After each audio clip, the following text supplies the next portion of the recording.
Ciudadanos del reino caminando en el espíritu. Ese es el tema que tenemos en el día de hoy con nuestro hermano y amigo Julio Gaba. Claro que sí, de verdad contentísimo de que otro lunes estamos en este programa Mundo Cristiano, con un tema sumamente agradable para el día de hoy. Ciudadanos del reino caminando en el espíritu. Caminando en el espíritu. Wow. Claro que sí, es sumamente...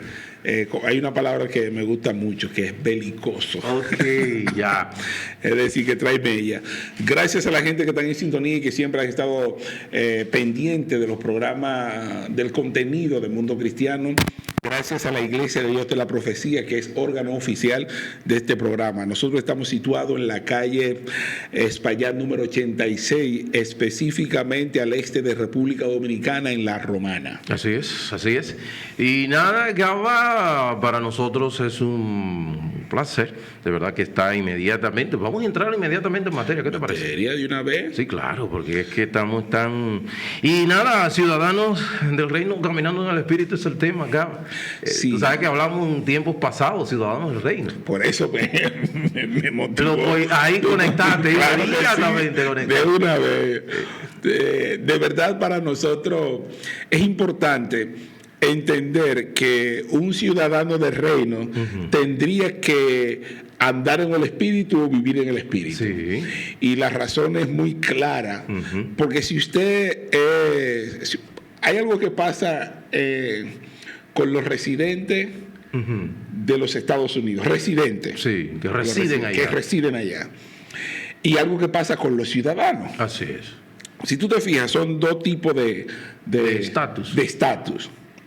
Si tú eres residente de los Estados Unidos por un tema de que alguien te pidió y ese tipo de cosas, y tú llegas a los Estados Unidos, de repente tú tienes que residir en los Estados Unidos para poder obtener la ciudadanía.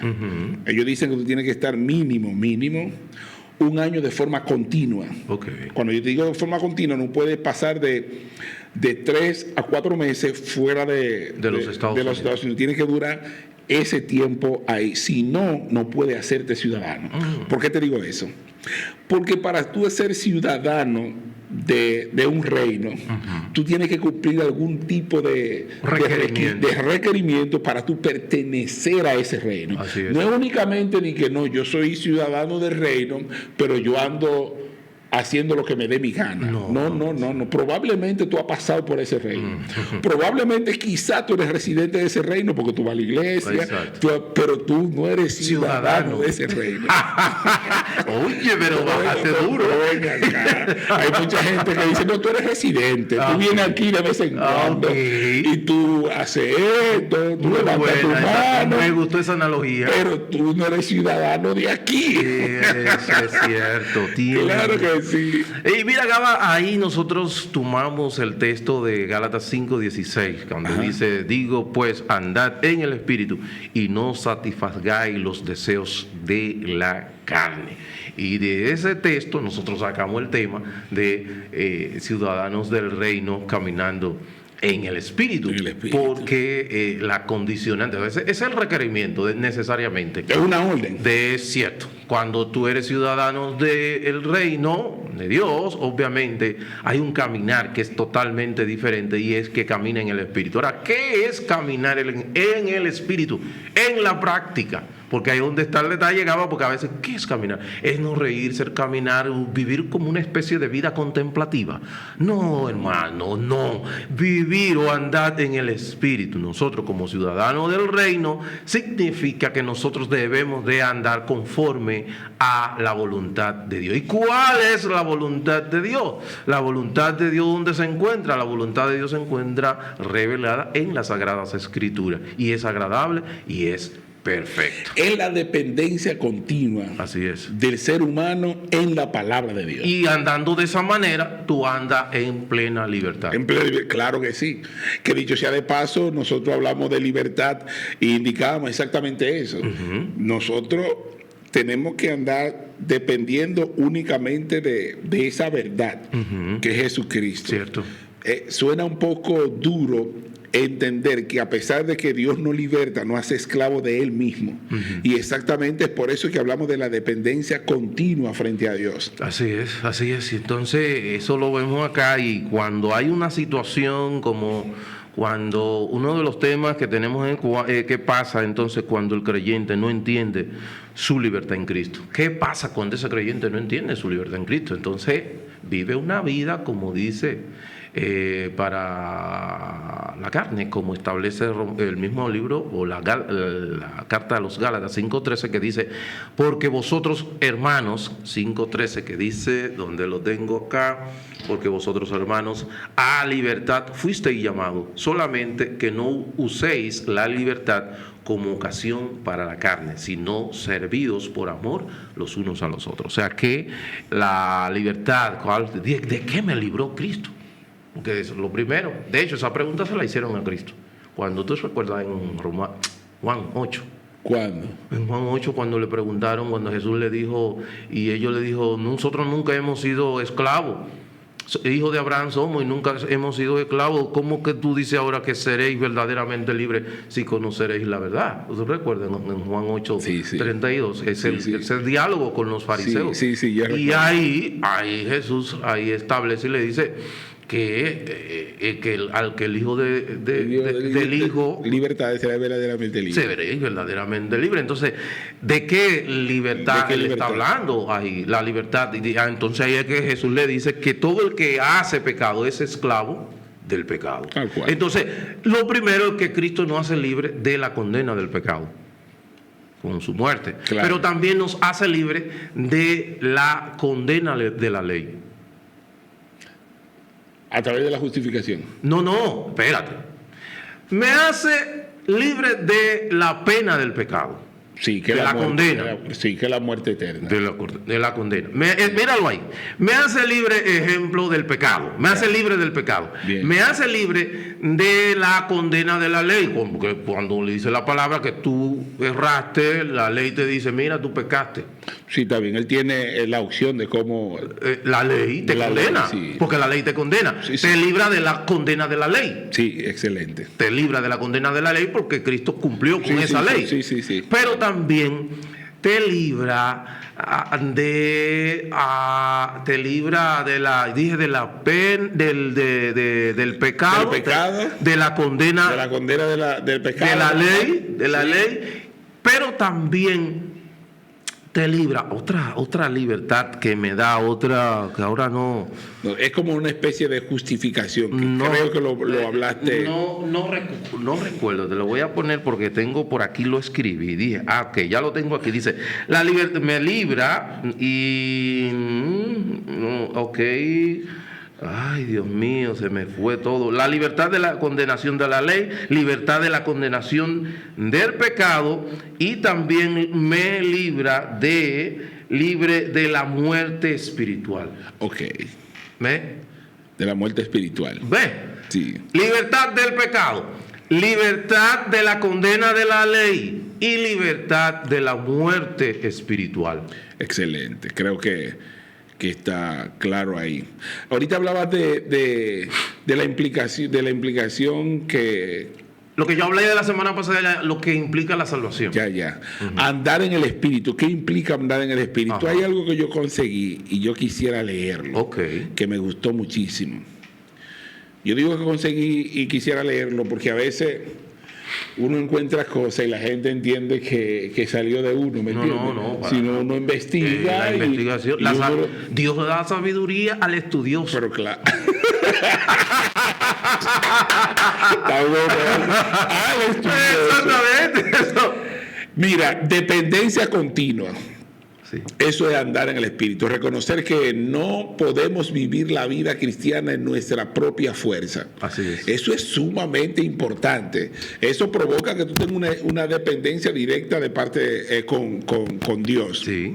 Sujeción de la voluntad, permitir que el Espíritu Santo sea el director técnico de nuestra decisión, palabras y acciones. Dirección. Me gustó la palabra director técnico. Cierto.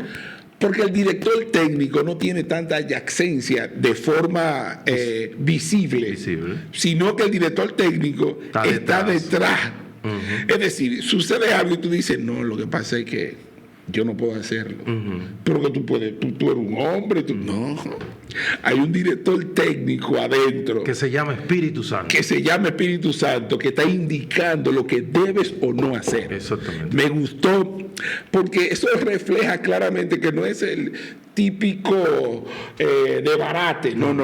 El que está ahí adentro, que te está indicando así no es. Evidencia de fruto. Esto también es muy interesante. No se trata de esforzarse por ser bueno. Y tú dirías, pero ¿qué pasa, bro? No, el resultado es. El resultado.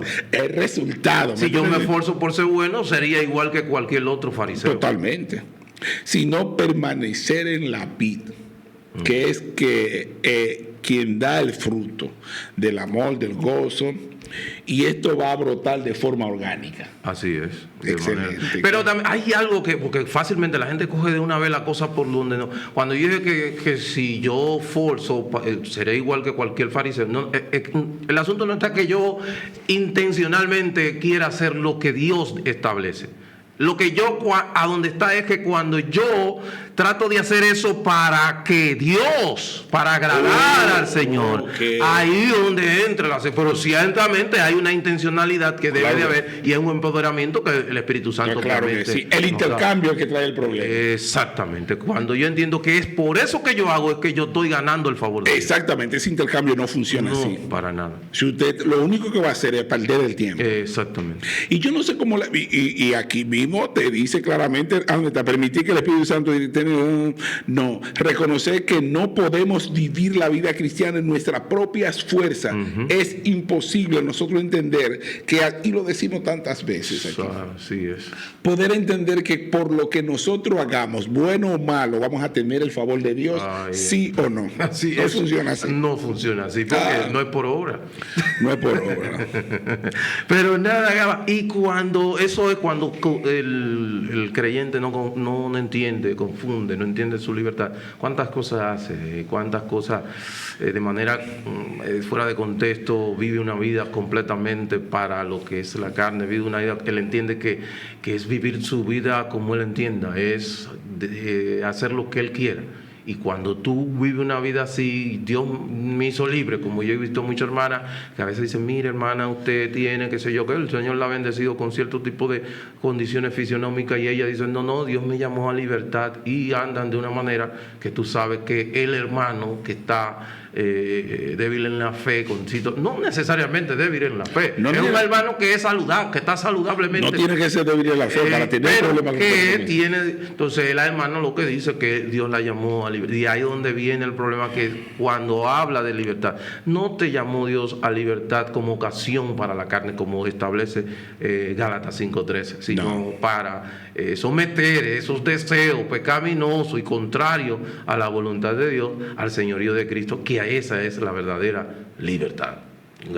Entonces ahí podemos ver qué pasa cuando nosotros, el creyente no conoce o no entiende su libertad completamente. Bueno, pasa como pasó con los Gálatas, que comenzaron a tratar de querer agradar a Dios por medio de las obras de la ley, a través de los rituales de la ley que ya habían cesado, que apuntaban a la persona de nuestro Señor Jesucristo, que no había necesidad de la continuidad de lo mismo. Y Pablo le dice, ¿quién fue que los fascinó? ¿Quién fue que estoy maravillado, estoy completamente sorprendido por lo que ustedes están haciendo? Porque esas personas estaban tratando de volver al judaísmo, querían, y hoy día estamos mirando eso, Gaba, cuántas personas que quieren venir con lo que es el evangelio, el mesianismo, okay. Y eso ha generado un sinnúmero de cosas. Tu gente que ve que están ya, que hablan Jesús Mashiach, y ya no pueden hablar de una manera correcta el español, porque entienden que eso le resta santidad. Y todas esas cosas, inventos que hoy día se han dado, eso es por falta del conocimiento de la palabra del Señor. Oye, me estaba leyendo algo sumamente bueno, y lo dices mucho, y ese con respecto a la libertad. Y dice, te lo voy a leer rápido, sí, pero el pedacito es al final, pero lo voy a leer para que la gente lo tenga. Sí. La definición de libertad no es hacer lo que yo quiera, eso estamos claros con eso, el tema del libertinaje, sino la capacidad dada por Dios para hacer lo que debo hacer por amor. El peligro del malentendido, cuando el creyente no entiende su libertad, cae en dos extremos. Uno, el legalismo, intentar agradar a Dios por obra, convirtiéndose en esclavo. Así es. La licencia, usar la gracia, tú sabes lo que ha dicho, usar la gracia como excusa para pecar, esclavitud a la carne. Ahora lo que yo quería, el propósito de la libertad, servir por amor los unos a los otros, dice la palabra. La libertad en Cristo siempre se manifiesta en el servicio al prójimo. Así es.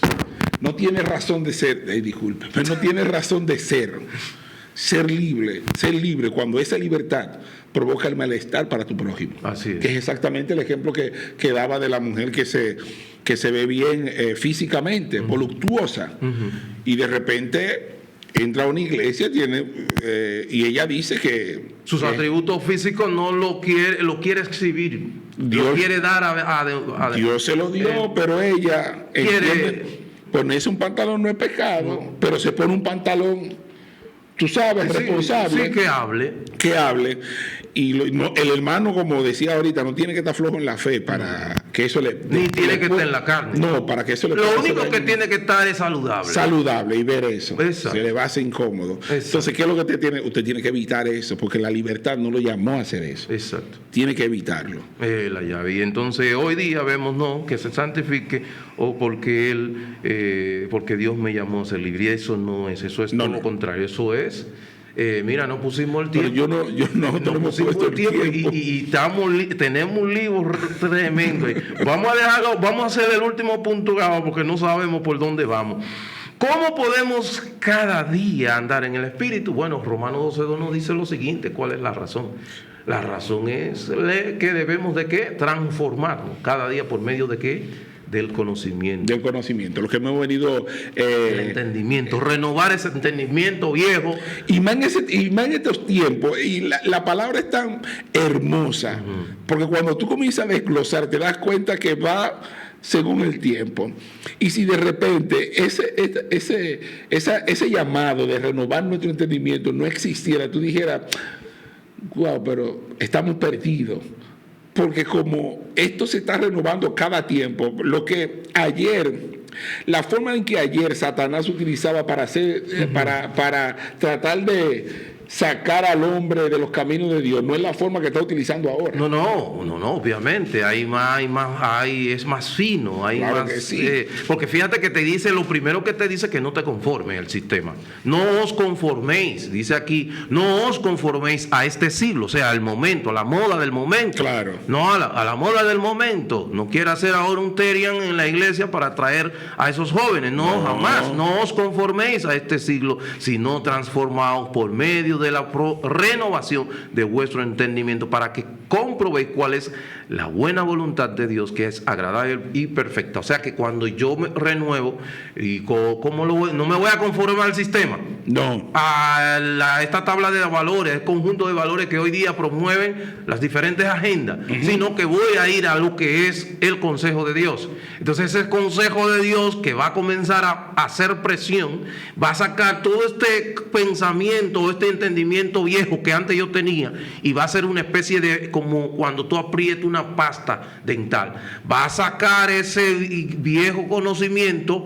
para que entre el nuevo conocimiento. Cuando entre ese nuevo conocimiento que está conformado por medio de su palabra, entonces tú vas a andar conforme a lo establecido por la palabra. Claro, y una cosa antes de terminar, porque a veces malinterpretan el tema del nuevo conocimiento, refiriéndose a nuestra regla principal de oro, que es la palabra de Dios. No. El nuevo entendimiento no quiere decir que tú te vas a quitar la palabra y vas a meter otro tipo. No, hermano. El nuevo conocimiento es exactamente basado en ese molde. Exacto. ¿Me entiendes? Ese molde que te está diciendo cómo hacer ese nuevo entendimiento, y todo encaja en ese molde. Exactamente. Es una especie de transición. Transición. El viejo entendimiento por un nuevo entendimiento que te va a dar la palabra. Y es como la batalla, es decir, ¿cómo vamos a atacar ahora? Y la Biblia te dice, mira, no vamos a atacar de esta forma, vamos a atacar ahora de esta forma. Exactamente. Tal cual. Pero es una lucha, porque el versículo 17 del mismo libro de Gálatas, o la carta a los Gálatas, dice que hay una lucha constante porque cada uno quiere hacer lo que le parece. Exactamente, ahí es donde entra que nosotros es una continua guerra que estamos con esta situación, y lo que debemos de hacer, que es lo que está establecido en la palabra, es que debemos, y ahí entonces manifestamos la libertad, que es andar en el Espíritu. De verdad, mi gente, para nosotros ha sido un placer, un tema buenísimo, de verdad sumamente interesante, y para nosotros ha sido un placer compartirlo con ustedes. Yo soy Julio Gaba. Arturo Peguero, mañana los caballeros con un tema tan interesante como este.